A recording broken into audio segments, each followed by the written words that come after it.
Hey, this is LOA Today, the Law of Attraction show.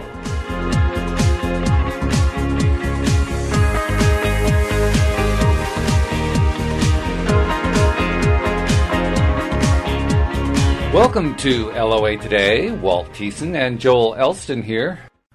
Welcome to LOA Today. Walt Thiessen and Joel Elston here. It's Thursday, October the 20th, 2016. And Election Day is around the corner. People are freaking out left and right. The debates are turning into witch hunts and all kinds of things are happening. Although, Joel, you and I wouldn't know because we haven't been paying any attention.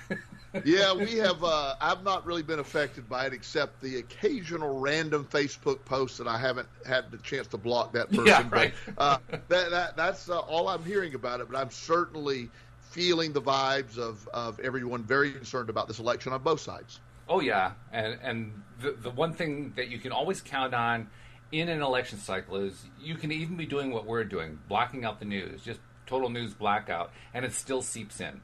Because there's always people who are asking, what do you think about how Trump is? And, Clinton's going to ruin the country and blah, blah, blah, blah, blah, blah, blah. You can't get away from it entirely as much as you try. Well, and I really am a strong believer, as you know, that our country is, and our economy and the way we feel about things is really simply a perspective that we tend to view. And I think that for years, and again, not getting into political sidings or not, because I don't support either candidate, but years ago, when I was quite a bit younger, and really the first election that I was sort of paying attention to is our country had Jimmy Carter as a president, and Jimmy Carter was a good man, very good man, and he said, we need to cut back. We're going to run out of oil soon. We need to turn our thermostats down. We need to wear sweaters in the winter, turn our lights off. Let's conserve. Gas rationing, I remember that. Yeah, gas. Lines and lines at the gas stations. And just really, really trying to tell us how bad things were. Yep. And in fact, he had a rather famous or infamous speech. We are a nation in crisis, he said. Yes. And so he laid that out. So once the president says we're a nation in crisis, we quickly became a nation in crisis. Isn't that funny how that works? Yes. And so, his presidency was a very good man. I think he's sincerely, when I say that, I think he's very sincere and really thought he was doing the right thing. And he was really not. He was doing the worst thing he could do, and that was to destroy everybody's confidence and make everybody feel negative. Well, and then the Iran takes hostages. We try we're like the Three Stooges in trying to rescue the hostages. We wreck helicopters. And it's just viewed as America was very weak at the time. Followed soon by Russia invading Afghanistan, which made people feel even weaker. Yeah, so we were all buying into that. Then all of a sudden, here comes this guy, and he has his hair slicked back. He's a Hollywood actor, and he goes, are you kidding me? We're the United States of America. We want to turn up our thermostats. We want to buy bigger cars. We want to, and people are like, oh my goodness. So he wins in just a landslide. Oh yeah, it wasn't even close. It wasn't even close. And so now the economy didn't change instantly, but the attitude changed instantly.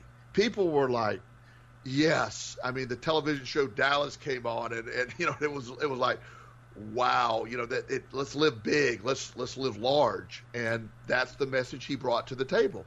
And sure enough, it didn't take long before we bought into that. The 80s were a very up time for America. Most people view the 80s as a very positive period. By the way, there was also another turning point there. It was during the end of the Carter administration, and people don't actually think of it too often as being politically oriented because, on its face, it wasn't. But that's when the Miracle on Ice took place. That was the year that the collegiate U.S. Olympic hockey team beat the massive monster Soviet Union hockey team in the Olympics. And exactly. It was the greatest upset in sports history, and it happened at the time when the U.S. was feeling least well about itself. From that point on, all of a sudden, people started to feel proud about themselves. Well, and that became the view of the nation. We are, at that time we were quote unquote underdogs, and it was our amateur hockey team playing Russia's professional hockey team, and we were the underdogs and we won. Well, as this progression happened, I remember, I think it was Ronald Reagan's first 4th of July, or maybe the second, where he had spearheaded, and I think his wife Nancy actually did this, the money to redo the Statue of Liberty. And they had polished it up, and it was beautiful, and they had this massive fireworks display. He was there, and and he gave a speech about America.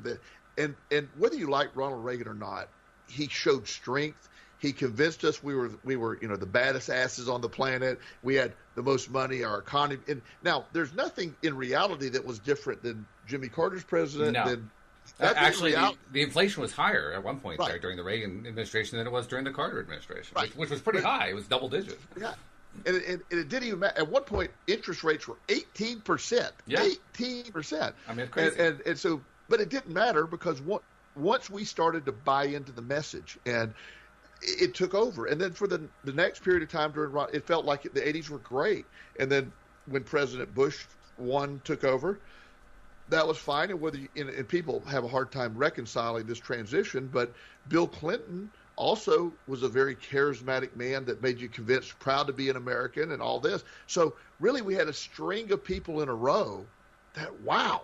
I mean, they were great message deliverers, and they convinced you they were good speakers. And that's the role of a president. That's the role. You actually touched on something there which has tremendously important impact from a law of perspective. A law of perspective? Yeah. A law of attraction perspective. in which both Ronald Reagan and Bill Clinton, and to a certain extent George H.W. Bush, not quite so much, more Reagan and Clinton, were experts. They were masters of pushing emotional hot buttons. And they pushed the emotional hot buttons that made people feel better. That's really the big difference. That's what happened. Yes. And that's what we're seeking. And so the reason that we're giving our audience a history lesson is not because you and I are certainly not political, and we're not trying to make the show political, but we're trying to see where our leader, if we understood our leader's job, in my mind, is to sell the concept of prosperity and everything's fine, we're getting stronger. That's and what's happened in this election, and again, not taking sides, it has broken down to no one's talking about how we're going to solve any perceived problems. It has become so personal. They're attacking each other. They're talking about how bad things are, how all these things are happening. So this message affects our people, the people that are listening. You start to buy into the fact that, wow, Russia's getting stronger, we're getting weaker, the economy's terrible.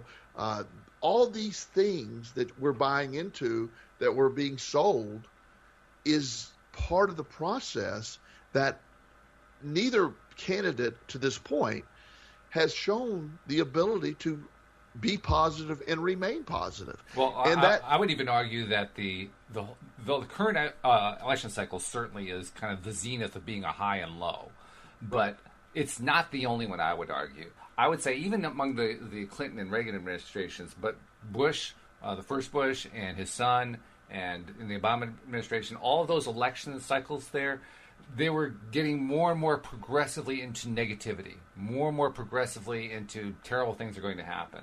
Right. There were a few isolated things, like President Obama making change his campaign motto, so to speak. It was vague, and it had sort of a positive connotation to it, and so people kind of bought into that, and he did pretty well in the presidential election. So there was that. And for people who believe in universal health care, there was the promise of people who didn't have health care having health care after he got elected. So there's a couple of instances of politicians trying to improve the public morale.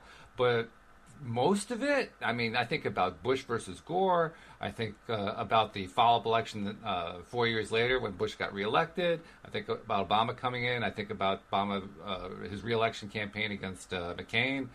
Boy, there were a lot of negative stuff going on there. And then this cycle, it's like It's reaching a tremendous high in negativity. It's just, and to be honest, this is really what people have been unintentionally and subconsciously demanding.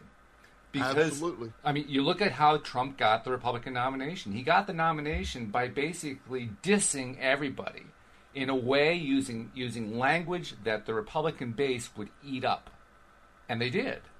Right. And sadly, a lot of that verbiage includes sexism and racism and all this other kind of crapola that has nothing to do with having a happy, prosperous country. But they ate it up. Similarly, you can see the same thing happening over on the left. Bernie Sanders. I mean, let's be brutally honest here. If not for Hillary Clinton being the lead candidate, Bernie Sanders didn't have a hope in heck about getting anywhere. The only reason he did as well as he did was that Hillary Clinton is an abysmally bad candidate, not from the perspective of her political positions. I'm not talking about that. I'm talking about her in terms of an emotional candidate tying into the emotional psyche of the country and getting people excited. She has exactly the opposite effect. Right. It takes that kind of candidate to be the lead candidate for a Bernie Sanders to do well. And once Bernie Sanders came into the picture, all of the left started doing the same kind of gyrations that the right were doing, but just doing it on left-wing positions rather than on right-wing positions, getting negative about how the climate is falling apart and how the world is coming in and the discrepancy between rich and poor and on and on. Corporations taking over the world. It's the same stuff, just different issues. Well, when you get a population that is just bound and determined to focus on negativity, guess what you get for candidates? Well, and that's how we breed, and that's the just exactly like you're saying. That's how it got to the. If I were the head of the Republican Party, I would be so frustrated because just about anyone that was running would easily be beating Hillary Clinton right now. You and I have a fun theory about that, but we aren't going into there. Right. But anybody would have been beating her at this point, and the fact that they have the one candidate that possibly may be more negative or untrustworthy than she is. And again, we're not choosing sides. We're using the example of how the news media eats it up, and they will play a campaign tidbit from either candidate, and then they would have the supporter or the candidate themselves and say, so-and-so said this about you.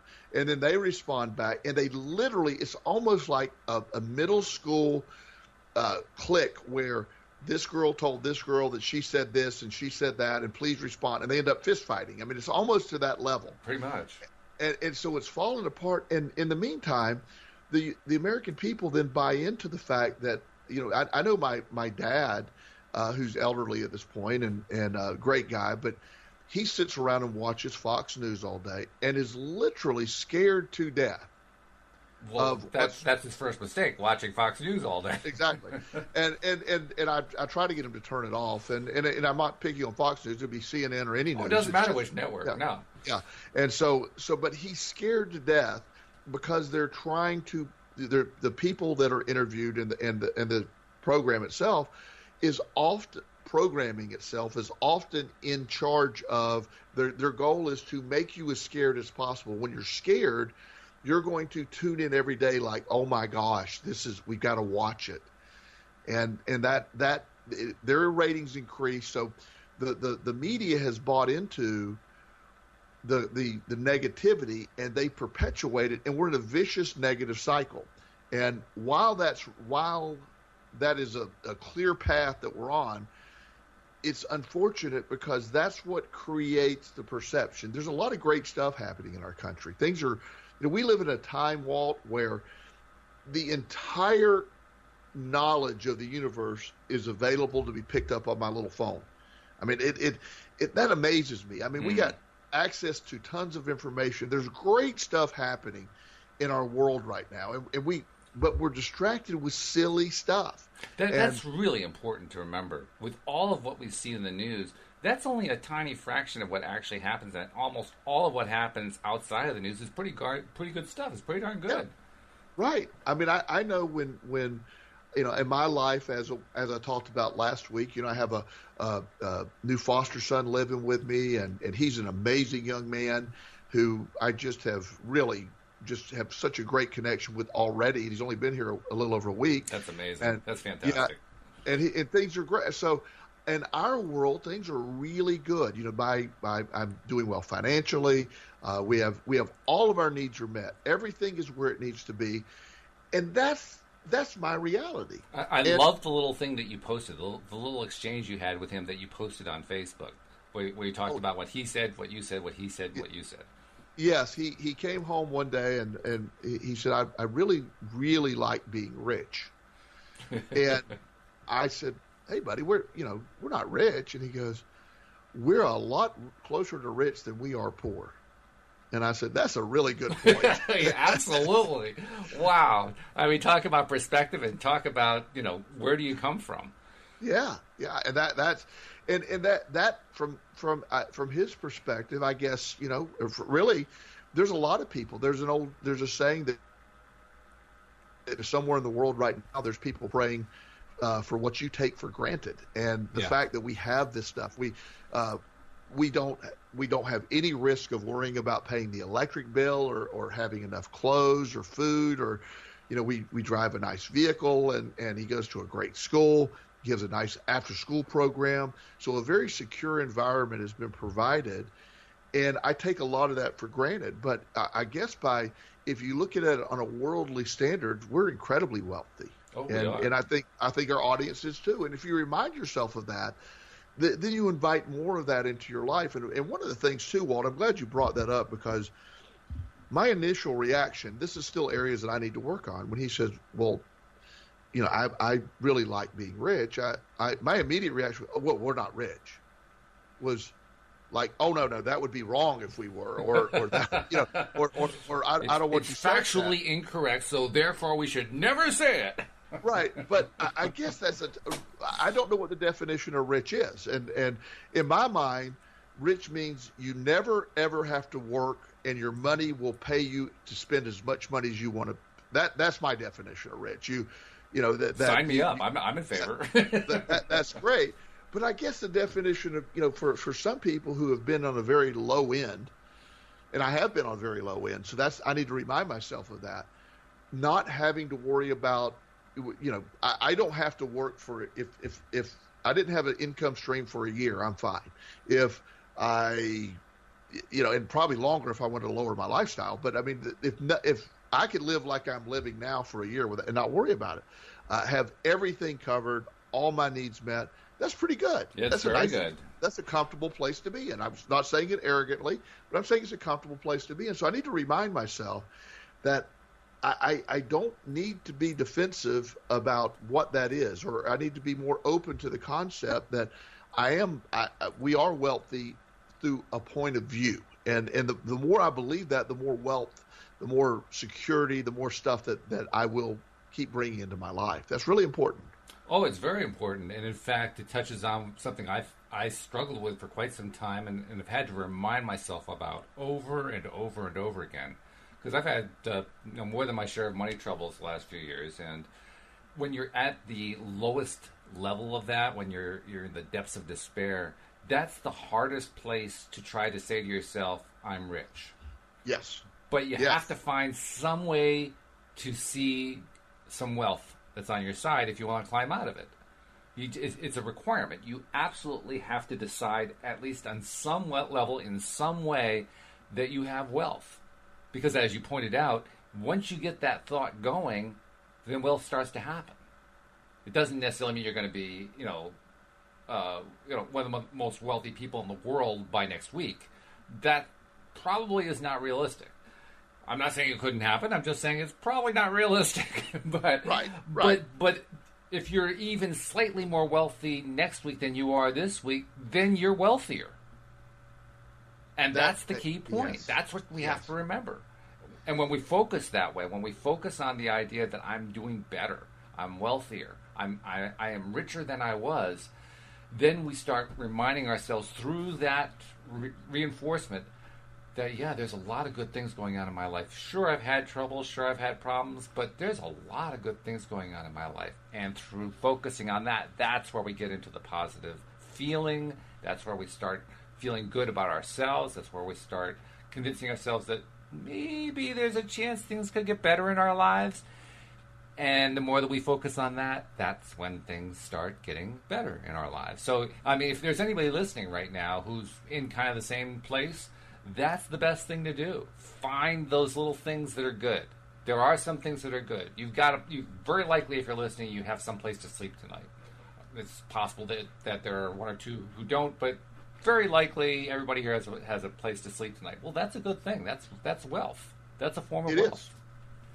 And that focus, there are people. There's tons of stories of people who don't have places to sleep that start to buy into this concept that one day become very, very wealthy because they live this way. They start to. We can keep. All of us can. I don't care where you are. All of us can find reasons to be upset or what isn't right in our life. And the old way of thinking, or the way that most of us were taught, was to focus on the things that are wrong and worry about them and just almost apologize when I said, "Oh, we're not rich." I shouldn't be apologizing for that. I mean, not that I'm rich by definition of Donald Trump or any of these other people, but I am in a lot of ways so much better off than other people, and that's where I want to live. I want to live in the abundance, and that's what I want our audience to do, to find where you do have abundance and live in that, and then you'll be bringing more to the table. The doors open up. Jim Carrey's a big follower of the law of attraction, and he talks, and I saw an interview with him, and he said one day he had an old beat up car, and he was really basically hanging on by a thread trying to be a comedian. And he would go somewhere in LA in one of the big comedy clubs, and when he would watch the big name stars of the time, and he would watch how they acted, and he envisioned he was standing on stage, or people were clapping for him, or the red carpet was rolled out when he arrived, and he literally envisioned that. And one day he believed in it too. He believed in it, and he became that one day. And he tells the story of, and I'm pretty sure the figure's $25 million, when he had nothing. When he had nothing, and he was really starting out on this, he wrote a check for $25 million to his father. And he said, one day this check will be good. Wow. And when his father passed away, it was right after he signed, I forget the mask too, the second mask, where he signed the big contract.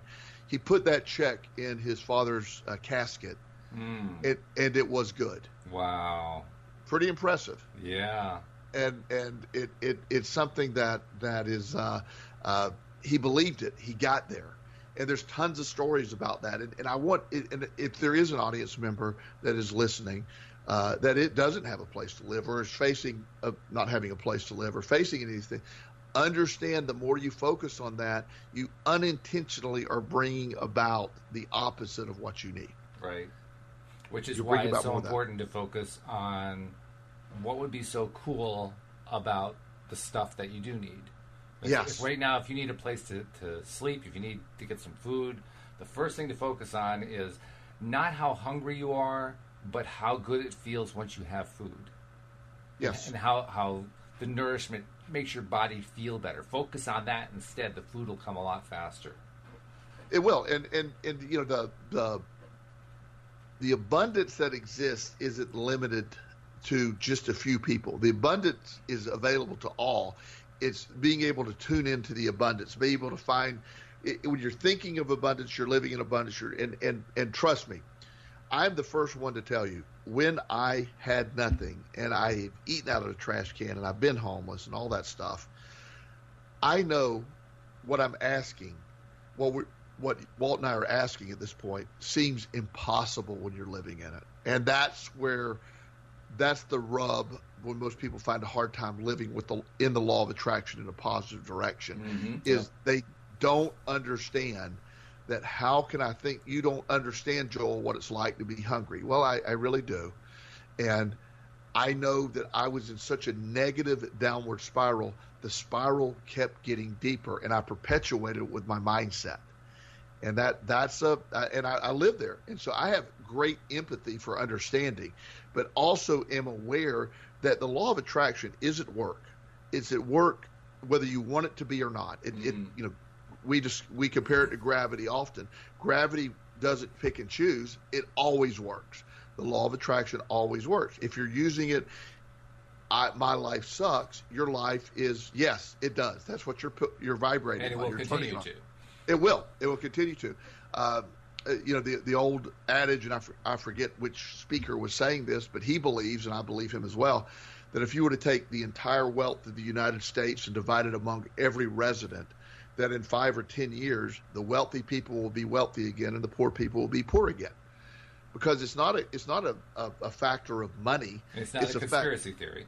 Right. It's the fact that there are people that live in wealth. That's why lottery winners, probably 90% of the lottery winners that win are broke within a short period of time because they don't understand how to live in their wealth, in their abundance. And it just happens that way. I know people that spend their entire lives with the same issue, whether it's financial, whether it's relationships, whether you'll find these same issues that people deal with a lifetime, and it's because they believe that's their issue.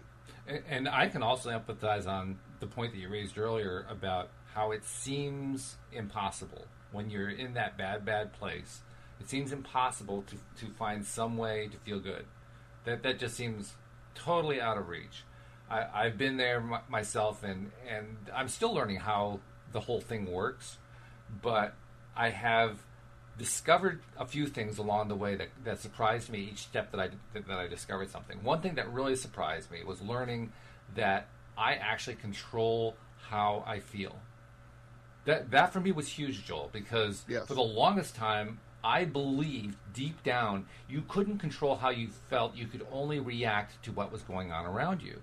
So you had to have good stuff going on around you in order to feel good. If you had bad stuff going on around you, you'd feel bad, and that was fate. That's just the way it worked. Which is interesting because I didn't believe in fate, but that's another story. But the point is that when you believe that, you become a pawn of the universe. And I recognized the argument. I recognized what law of attraction gurus were trying to say to me. I just didn't see how you could get there. How could you possibly control what you feel? I remember the first few steps, baby steps, tiny baby steps I took trying to learn to see, is there some way I can push myself? Can I push my feelings somewhere? And I couldn't do it. Nothing would work.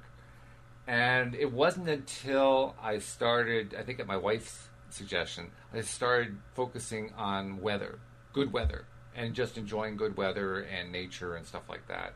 Being out on a walk and doing that. It wasn't until I started to do that for quite some time that all of a sudden, I don't remember exactly where it happened, but all of a sudden one time I noticed that my mood changed quickly. And I said to myself, that seems kind of weird. How did my mood change so quickly? Well, it wasn't until after I thought about it for quite some time that I realized, actually, we're used to doing that. We're used to changing our mood quickly. You'll just go to watch a funny movie and your mood will change dramatically. Go to watch a scary movie in the opposite direction, same thing. You'll get a dramatic change in mood very, very quickly. But the idea that through just normal everyday experience that I could have a quick change in mood, that seems a little foreign to me for some strange reason. And I think that's part of the psychology of being in that bad place. You start to believe that your mood can't change quickly. So when I started changing quickly just by enjoying nature, it created a conflict in my head. Like, how can that be? And through that conflict, that's when I started to finally, very, very early stages of maybe believing, maybe I actually can influence my mood. Maybe I can actually change the way I feel. Yes. And that's so huge, Walt, because this sums it all up, that we are not what happens to us. We are how we feel about what happens to us. And then your response is your choice. Your feeling is your choice. What you view is going on around you is your choice. All that, the filter, is your choice.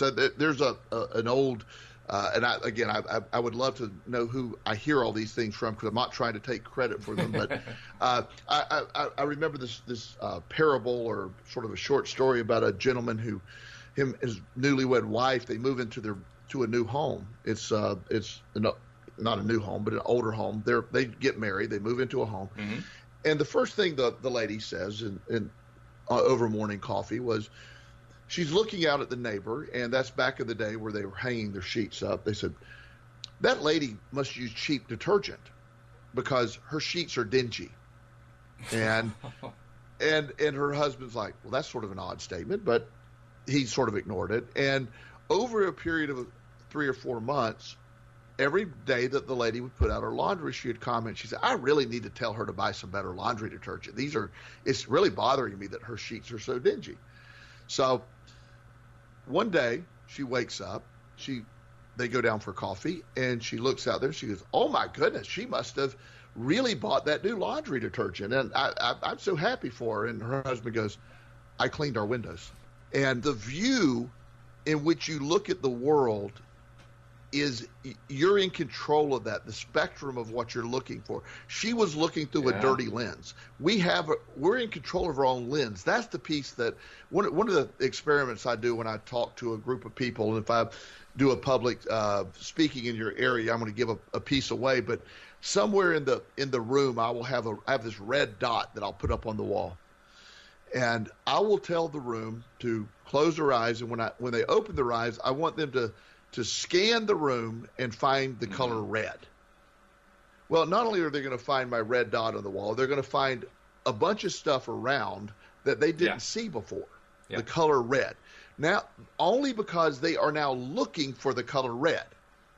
And that is really important, their filter for red. Before, they were just filtering everything generally. When you focus on a certain thing, a more accurate thing is when you get a new car and you think, well, I have a unique color car or a unique car, and then all of a sudden you start seeing 30 of the same cars in the same day. You're seeing your car over and over going, how did it end up with a car like everybody else had? You weren't filtering for that car before. And these are things that we get to choose our filter. That's the exciting part of it's the law also of one of the most attraction. confusing things, this whole idea of a filter. Because the filter is not just a metaphorical filter. It's an actual real filter in your brain.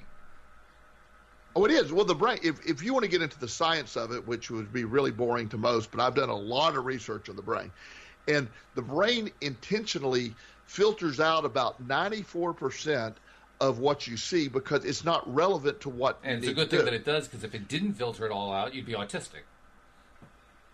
Well, and that's where I was going. That's where people that don't understand autism is.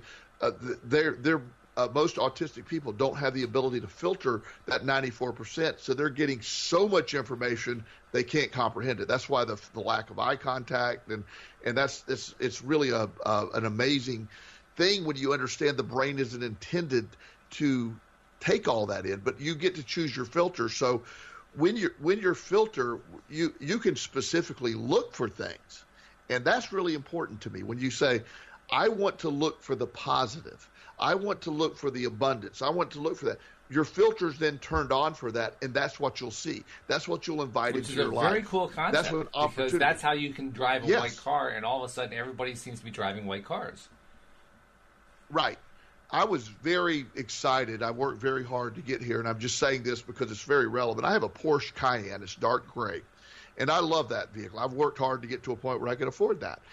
Well, I thought I was going to be about one of about 10,000. You have no idea how many dark gray Porsche Cayennes there are in Richmond, Virginia. There are tons of them, and I'm like, the Porsche dealers are doing very well. They're doing a lot better than I realized. And within that spectrum, I'm like, okay, I didn't see them before because I just wasn't tuned into them. And here's an experiment. If you're just driving today, say, pick a random car, how many Ford F-150s, how many Toyota Camrys, how many Honda Accords, or even get really unusual cars, and you'll be shocked at how many you'll see because you're filtering for that car. And the exciting piece that this is where the money shot, as I call it, for the law of attraction exists. you control your filter, and your filter controls your perspective when you understand to connect how to connect the two. And that's the beauty. That's how you control how you feel. Your filter can only be turned on if you want to see all the bad things, and that's where the media is killing us. That's where the politics is killing us, because it's reinforcing this is what's happening, and it's not really what's happening. But it makes us see more and more of it. And so in that sense, it seems like that's what's happening. Right. And I'm excited that I now understand that within inside of my brain there is a filter to say, wow, I get this now. I can look for the stuff. I mentioned earlier the reason I don't use my foster son's name is due to confidentiality. I cannot say his name. I'm not just calling him my foster son. Right. But my foster son is 11, just turned 11, and he is a great kid. Again, great kid. Now, he believes me fake spiders to try to scare me. He's actually got a little bit of stereotype going on there. Yes, he has a lot of stuff happening. There was a time in my life where, why are we wasting our time with all this stuff? I find it hilarious. He's great. I love the fact that he is still in that state. I can value that state, or I can be annoyed by that state. I get to choose which one, and I choose to love the fact that he's 11 and he's acting like an 11-year-old boy. I love that, and he's just an incredible kid, and I see that. I'm expecting him to be an incredible kid. He is an incredible kid, and he's behaving like an incredible kid. And that's what I see so often in dealing with children that have been in care, that a lot of people they're expecting these other things from them, and they behave exactly that way. And it's so many different ways that this principle applies too. And we were talking about money, and you're talking now about dealing with kids and so forth. It applies to everything, though. Something that popped up this past week reminded me of how this applies to health. My mom is 87 years old and not in the best of health. I mean, she's not in bad health, but she hasn't really, her mindset hasn't been great. Let's put it that way. And she had a fall, fell to her knees, and ended up bruising her knees. And after they checked everything out, they found that she had hairline cracks in both knees and in one ankle. So she's been in the hospital for a few days, and now she's in rehab for the next 6 weeks or something like that. So I get on the phone with her because she's in Virginia, I'm in Connecticut. It's not like I can jump in the car and go visit her. So get on the phone and talk to her each day, or as many times as I can. And the first time I got on the phone with her, she was really depressed. You could hear it in her voice. And I'm saying to her, I don't know if you're aware of this, Mom, but laughter is actually truly the best medicine. She says, oh, yeah, I believe that. I said, well, there's actual science behind it. And I started to describe stuff that my sister-in-law, Iona, told me on this show about 1.5 years ago, 2 years ago, about the actual stuff that neuroscientists and biologists have been able to track within the body. They can actually study how when you laugh, within 90 seconds, it kicks off a whole endocrine system thing that sends healing to cells and starts activating enzymes, and all sorts of stuff starts to happen just because you laugh. And so I was telling her about that, and it was interesting to her. She said, yeah, it kind of makes sense, but she never really thought about it that way.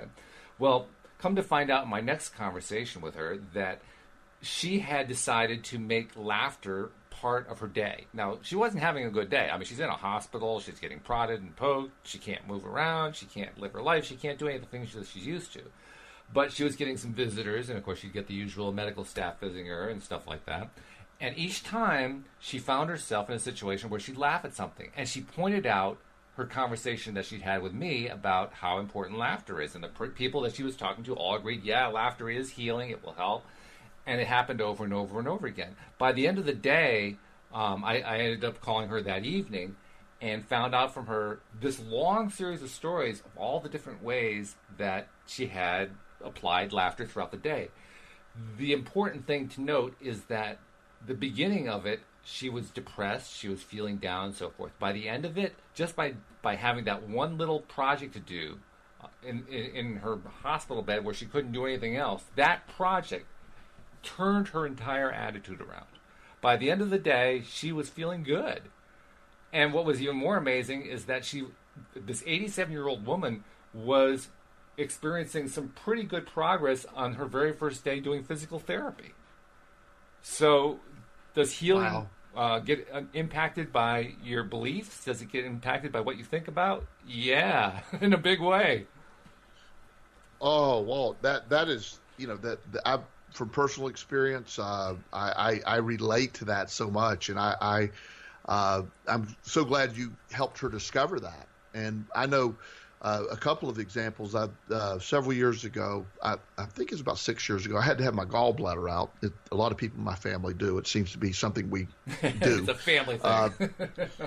It's a family thing. So I was actually working at a treatment center at the time, and it was about noon on a Friday, and I just had I knew I needed to have it done. I had a really bad gallbladder attack. And so I left, and it was about 11:30, and I went to the hospital, and they took the whatever they do, MRI or whatever they do, CAT scan on the liver, on the gallbladder, and said, "Oh yeah, it's got to come out today." So I said, "Okay, let's do it." So by 1 o'clock, I was under and in surgery. I mean, it was that quick. It was boom, boom. Wow. And I'm in great health. I feel wonderful. I get done. The doctor says, I said, "When can I go home?" And he laughed. He says, "Well, once you can walk around the entire top floor." I got my shoes on, literally walked around, and I said, "Can I go?" And he goes, "Don't be ridiculous." I said, "You have to spend a night here." That's probably about 3:30 in the afternoon. We're having that conversation. Finally, so 2.5 hours after they started the operation. Right? Yeah, I'm ready to go. So about 5:30, after asking the nurse and calling him multiple times, he said, "Just go home. Just go home. You're fine. And if something comes up, come right back, but just go home." And so I didn't even spend a night in the hospital. Probably more out of exasperation. Exactly. and he said, "Here's your," he gave me some Oxycontin's prescription. I said, "I won't need that." And he laughed. He goes, "Yeah, you will." So I appeased him and took it never got it filled. Went home, and I did take ibuprofen. I mean, there was pain. I just had surgery, but it wasn't, I was able to understand that's part of surgery is pain.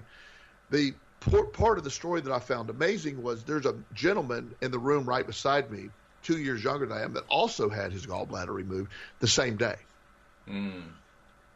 He was talking about to the surgery how much pain he was in, how miserable he was. He had used up all his painkiller. You have that button you can press, and he needed additional painkiller, and he was constantly complaining about how bad things were.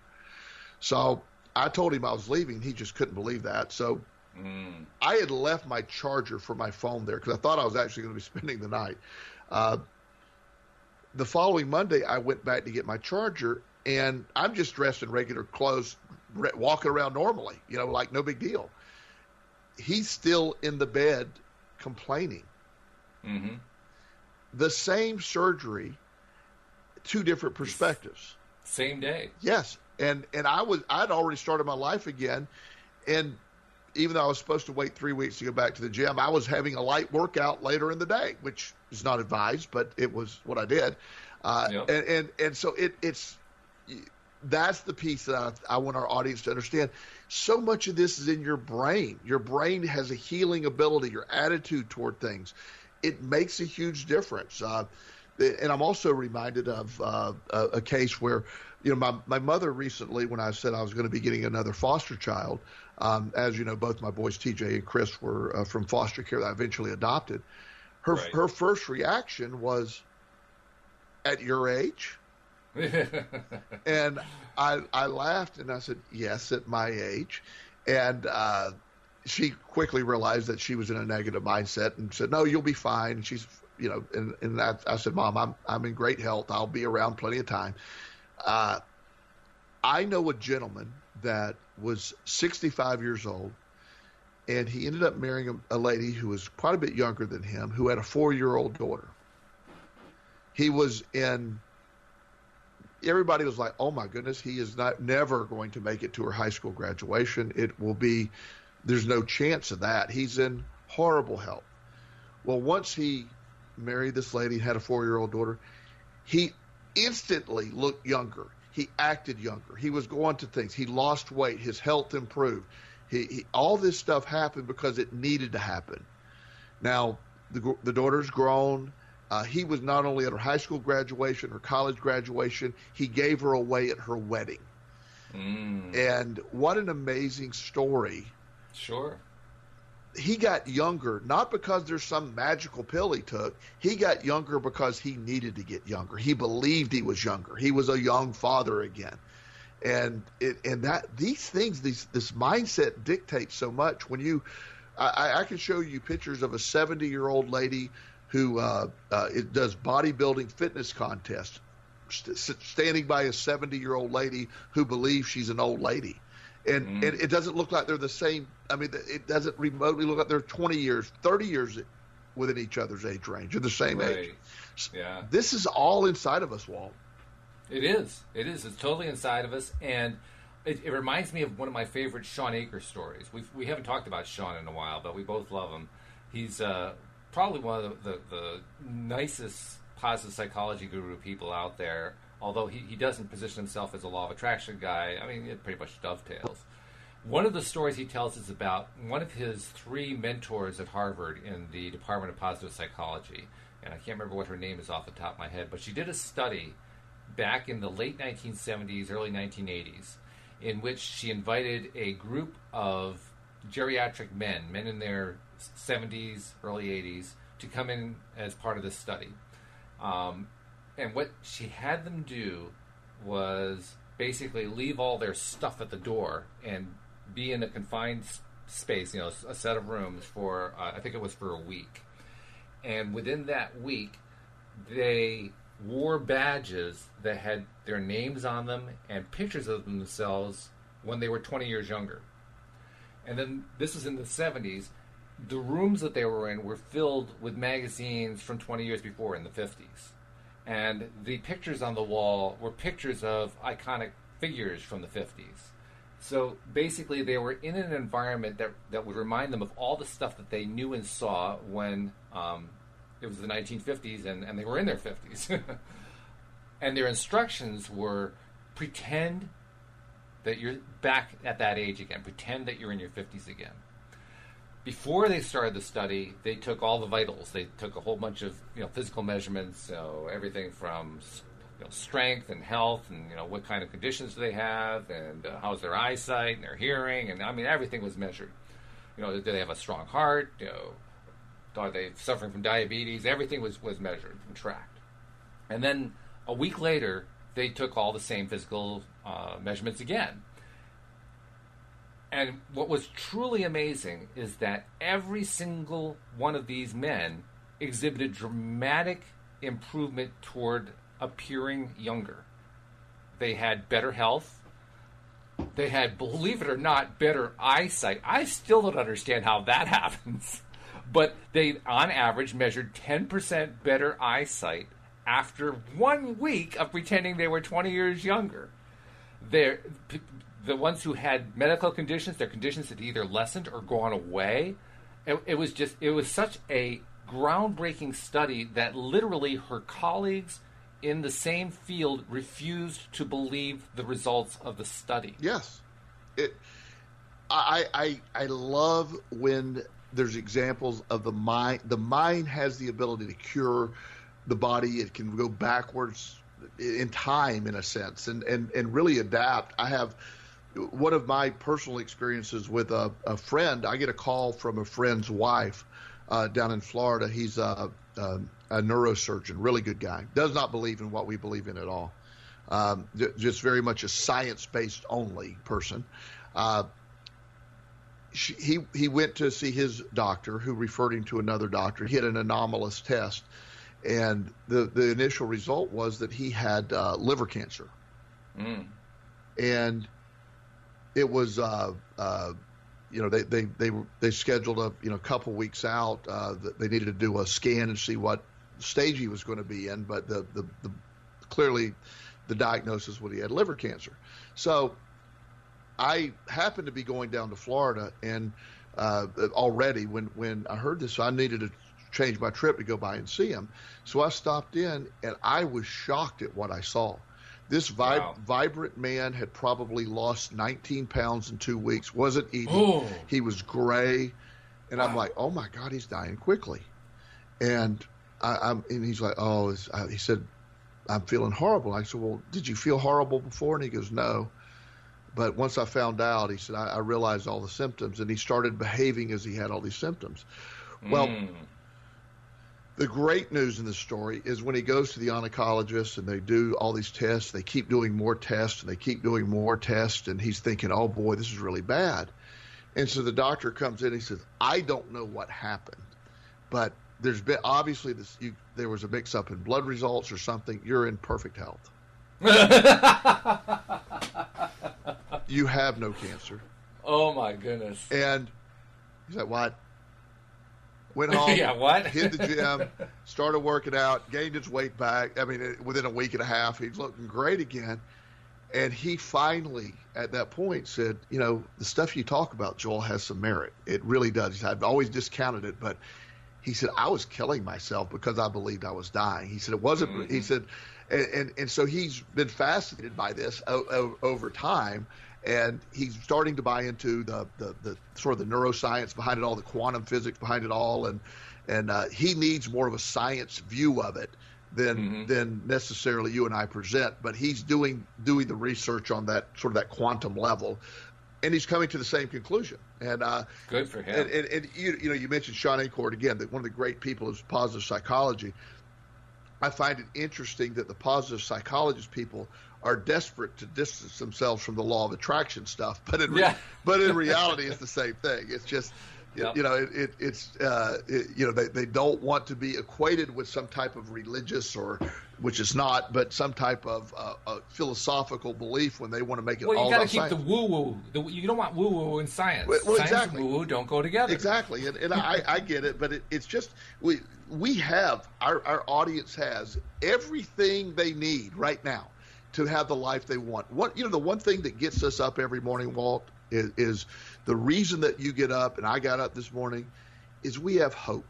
There is hope that tomorrow or today first and tomorrow, right around the corner of what we need. And one of the things that I just am so blessed of having my foster son live with me, he has an incredible positive attitude. And one of his favorite sayings is, it's just right around the corner. It's just right around the corner. His birthday was right around the corner. Christmas is right around the corner. Everything's right around the corner. He's got this great perspective. He's so positive, and he's such a great guy. And he emanates. Everybody that meets him picks up on this real positive energy. And this is a real thing. You can either be defeated by everything that happened, or you can take whatever's happened to this point and say, it has no relevance on where I'm going. It only has relevance on what I give it. If you've been poor your entire life, it's not relevant unless you make it relevant. And I don't know about you, but I found that the most fascinating and most energizing part was the first few times that I noticed hope turning into belief. Yes. Have you experienced that? Absolutely, yes. Because you can start feeling hopeful and you don't really believe it, but you're hoping it's going to happen, but you really don't believe it. And then for whatever reason, because you've been working so hard at improving your attitude, or maybe just good things were happening in your life or whatever, all of a sudden it starts turning into belief, and it's like the whole thing gets ratcheted up about 10 times over. Yes, and that's what I love. I love this idea that everything translates. The belief system, when hope become belief can lead to action. And all of this, how this process comes up, it describes the spirals. We often mention the downward spiral and the upward spiral. For so long, I often heard when I mention the upward spiral to people, they look at me like, what? And they have no problem accepting the downward spiral. But isn't that weird? Yeah, but the upward spiral is baffling to them. And I try to get people to understand the upward spiral is one spiral can't exist in only one direction. Everything balances itself. So if there's downward spirals, there's upward spirals. And when you're in that upward spiral, most people have been conditioned to shut it down, saying, oh, let's, like, knock on wood, that was good, but that doesn't mean anything. Let's not get too confident. No, an upward spiral is things are great. Let's keep that going. Look at that. Interesting thing, Joel. We started off talking about the crazy political landscape and how negative it is and how draining it is and how it's got everybody basically tearing their hair out and gnashing their teeth about how horrible stuff's going to be. And when you're in that place, it seems impossible to get out of it. But we described steps that you can take to basically shift the mindset. We talked about a lot of stories, personal stories from our own lives and stories from other people's lives. And look at us. We're almost an hour later. We're almost done with our allotted time here. And the mood that you and I are in, and that I'm sure our listeners are in, is dramatically different. It's 180 degrees different from the mood when we first started. Because when we first started, we talked about that horrible political stuff. And now we've almost forgotten about it. And that's the point. That's what we try to capture every week. But we do this today. We've done it very well today. Of yes, that stuff exists, but our filter can be turned off from that. That filter, yes. And it's not relevant to how you feel today. It doesn't really matter that all that's going on, because your independent life today is in your control. You get to choose these things. You're not a victim of all that stuff. It's not real. And that's the piece that is so freeing when you understand you don't have to be fed that line. You don't have to buy what they're selling. This is such an amazing internal discovery. You can change your life by changing the way you feel, and you're in charge of it all. You're not some victim of some random thing happening in your life. You get to choose this. And I think that on some level, for some people, that's super exciting and also super scary. Because it is, and it's also scary at another level because it's a special kind of victimhood. It's voluntary victimhood. Yes, and it's just the message of hope. The everybody that's listening, no matter what you're going through, no matter what you're dealing with, it seems overwhelming. The reason you're listening to this show, the reason you woke up this morning, if you can admit it to yourself, is it wouldn't make any sense unless you had hope. There's better stuff ahead. And you internally know that. That's why we wake up. We know that there's something possible that could be better. If it weren't, it would make no sense to wake up. But when you do start to experience the stuff and you feel it and say, oh my gosh, this is what they're talking about. This is how people live. This is how people feel. And life is so much different once you understand that. It's an incredible feeling. I'm going to close on another Sean Aker story, the one that he tells about his brother-in-law who's the medical student. Yes. Remember that one? Yes. Oh, favorite. Apparently his brother-in-law called him up one day and said, Sean, I have leprosy, which, as Sean says, is extremely rare at Yale University Medical School. You're right. And he didn't have a heart to chew him out or give him a hard time about it because just the week before he'd gotten over 2 weeks of menopause. Right. You see that. I love that because medical students hear all these descriptives of diseases and conditions, and they start diagnosing themselves because they're so general, and they start to buy into it. You know, I find that just so very amazing, the power of the mind, what we attract, what you're exposed to. There's been cases of very rare cancers that doctors who study those rare cancers develop the rare cancers. That's always been, and also when they realized it, they were able to say, well, that's odd. I don't have the genetic marker for that. and you know, it's, you get all that. You surround your world with, when you surround your world with what you want to happen, what you really see, look for the great, the good, the positive, that changes everything. It really does. You feel better. You are as healthy as you believe you are. I believe that with all my heart. And how nice to know that because we have that ability, it really is in there. It's just a question of drawing it back out and using it again. We really have no limit to what good things we can attract into our lives just by deciding to think about stuff differently and feel stuff differently. It's the coolest thing in the world. Exactly, Walt. One thing in closing I would like to leave with our audience, just remember, you are your only limit. That's it. Oh, good phrase. I like that one. Put that one on the wall this week. You are your only limit. Absolutely. Joel, I say it every week, but it's especially true this week. It has been a pleasure as usual. Great show, Walt. Thank you for your time, and thanks to our audience for listening. We'll see you all next time here on LOA Today. Goodbye, everybody.